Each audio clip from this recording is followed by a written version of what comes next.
अस्सलाम वालेकुम जी, मैं हूँ हिना आदिल और आज की जो वीडियो है उसमें मैं कुछ बात करना चाह रही हूँ। ये जो वायरल इन्फेक्शंस इस वक्त फैले हुए हैं आजकल बहुत बहुत बुरी तरह के, और जिनमें हमारे बच्चे मुब्तला हो रहे हैं और हमें समझ ही नहीं आ रही है कि मसला क्या है जिसकी वजह से बच्चे बीमार हो रहे हैं। तो फैक्टर्स दो तीन हैं। स्मॉग इस वक्त है लाहौर में, तो ख़ास तौर पे बहुत ज़्यादा है। एयर क्वालिटी इंडेक्स बहुत बुरी तरह से उससे मुतासर हो रहा है जनाब, और हमें पता चल रहा है कि क्या सिचुएशन है हमारे सराउंडिंग्स में। और जो दूसरी बात वो ये है कि कुछ वायरल इन्फेक्शंस हैं वो फैले हुए हैं।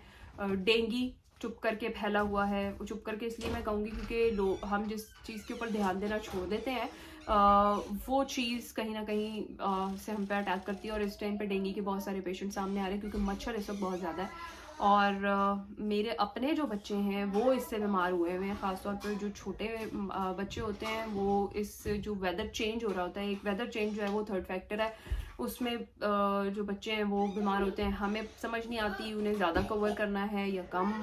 ज़्यादा कवर कर देते हैं तो उन्हें गर्मी लग जाती है, हम फौरी तौर पर उतार देते हैं, वो पंखे में चले जाते हैं। तो ये सारी चीज़ें जो मिल मिला के बच्चों को इस टाइम बीमार कर रही हैं ना, इनसे हमने बचना है। और जो दो चार तीन फैक्टर्स हमने डिस्कस किए हैं इन पे हमने बात जो है वो की है। और ये जो हुसैन है इसको इसको ये प्रॉब्लम चल रहा है, इसको फ्लू है और टेम्परेचर हो जाता है रात को। लेकिन उसके लिए मैंने इसको किसी किस्म की एंटीबायोटिक अभी शुरू नहीं कराई, क्योंकि पहले मैं ये करती थी कि मैं डॉक्टर के फौरी ले जाती थी।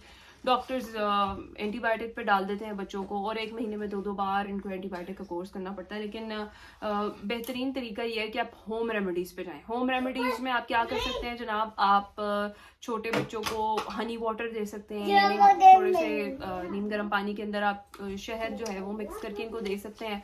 इसके अलावा दूध में शहद का इस्तेमाल किया जा सकता है, या दूध पत्ती जो होती है उसमें किया जा सकता है। और एक चीज़ कि चाहे इनको गर्मी भी लगे, चाहे इनको सर्दी मतलब नहीं लग रही उस हद तक, लेकिन आप इनको हल्का सा कवर करना आप शुरू कर दें, क्योंकि जो वेदर है वो चेंज हो गया है। रात के टाइम में ठंड हो जाती है और हमने ये माहौल रखा होता है जनाब, फ़ैन भी चल रहा है और बच्चे कवर भी नहीं है, उसकी वजह से बड़ा मसला होता है। मेरे बच्चे इसी वजह से बीमार हुए हैं क्योंकि उनको बहुत गर्मी लगती है और ये पंखा चला लेते हैं और फिर एकदम से वो जो टेम्परेचर है वो तब्दील हो जाता है कमरे का। तो ये है कि एंटीबायोटिक्स बिल्कुल बच्चों को ना डालें। टोटके करें, किस हद तक कर सकते हैं, जैसे कि दालचीनी और छोटी इलायची का पानी जो है, कहवा है, वो पिलाया जा सकता है। कुछ लोग सिर्फ और सिर्फ जो पत्ती का कहवा है थोड़ा सा वो बनाकर भी बच्चों को देते हैं, उससे भी बहुत ज़्यादा फ़र्क पड़ता है। अभी मैंने तो ये किया कि जो शांदा है वो बिल्कुल थोड़ा सा लेकर, तो वो मैंने इसको दूध पत्ती में मिक्स करके दिया, उससे इसकी तबीयत काफ़ी बेहतर है। और एक सिरप जो है मैं कोल्ड ड्रिंक्स वो मैं इसको दे रही हूँ दिन में एक बार, तो उससे इसकी तबीयत काफ़ी बेहतर हुई है। तो ये है कि ये जो फैक्टर्स इस वक्त हमारे इर्द गिर्द हैं, वेदर चेंज है और वायरल इन्फेक्शन है, स्मॉग है, इन सारी चीज़ों से हमने बच्चों को बचा के रखना है। तो उसके लिए ज़रूरी है कि हम होम रेमेडीज़ करें और जितनी एहतियात हम कर सकते हैं इनकी करें, क्योंकि बच्चे तो बहुत शैतान होते हैं, ये किसी की बात सुनते नहीं हैं। लेकिन हमें थोड़ी थोड़ी चीज़ों पे ख्याल करना पड़ता है, ख़ासतौर पे जो वर्किंग मदर्स हैं ना उनके लिए बड़ा टफ होता है। क्योंकि मुझे पता है कि अगर मैं इसको सॉक्स पहना कर गई हूँ तो मेरे जैसे ही घर से बाहर निकलना है, इसे उतार देनी है और पूरे फ्लोर पे घर में ऐसे ही घूमते फिरते रहना है। या मैं अगर इसको कवर करके गई हूँ तो इसने डेफिनेटली एक अपनी शर्ट जो है वो उतरवा लेनी है रो रो कर जिद करके।